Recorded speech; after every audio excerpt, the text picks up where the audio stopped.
Whenever Alex had had a particularly bad day at school, the first thing she would do when she got home was jump on her bike and pedal to her dad's store. She would run through the front doors, find her dad, and say, "Daddy, I need to talk to you." It didn't matter if he was helping a customer or putting brand new books on the shelves. Mr. Billy would always stop what he was doing, take his daughter to the storage room in the back, and listen to what had happened. "What's the matter, sweetheart?" he would ask with big, concerned eyes. "I had a really bad day today, Daddy," Alex said on one occasion. "Are the other kids still teasing you?" he asked. "I can call the school and ask your teacher to have a talk with them." "That wouldn't solve anything," Alex said through sniffles. "By publicly persecuting me, they're fulfilling an insecure void caused by social and domestic neglect." Mr. Billy scratched his head. "So, what you're saying, sweetheart, is that they're just jealous?" he asked her. "Exactly," Alex said. "I read a psychology book in the library today at lunch that explained it." Mr. Billy let out a proud laugh. His daughter's intelligence constantly amazed him. "I think you're just too bright for your own good, Alex," he said. "Sometimes I wish I was like everyone else," Alex confessed. "I'm tired of being lonely, Daddy. If being smart and being a good student means that I'll never have friends, then I wish I was more like Connor."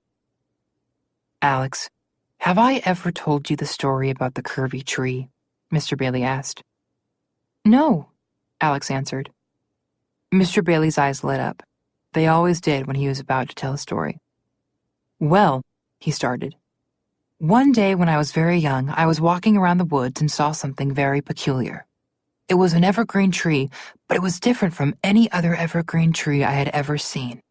Instead of growing straight out of the ground, its trunk curved and wound in circles like a large vine." "How?" Alex asked, utterly entranced. "That isn't possible. Evergreens don't grow like that." "Perhaps someone forgot to tell that to the tree," Mr. Bailey said. "Anyway, one day the loggers came and cut down every single tree in the area except for the Curvy Tree." "Why?" Alex asked. "Because they figured it was unusable," Mr. Bailey answered. "You could never make a table or a chair or a cabinet out of it. You see, the Curvy Tree may have felt different from the other trees, but its uniqueness is what saved it." "Whatever happened to the Curvy Tree?" Alex asked. "It's still there today," Mr. Bailey said with a smile.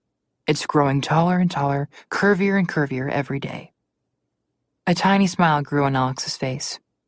"I think I get what you're trying to tell me, Daddy," she said. "I'm glad," said Mr. Bailey.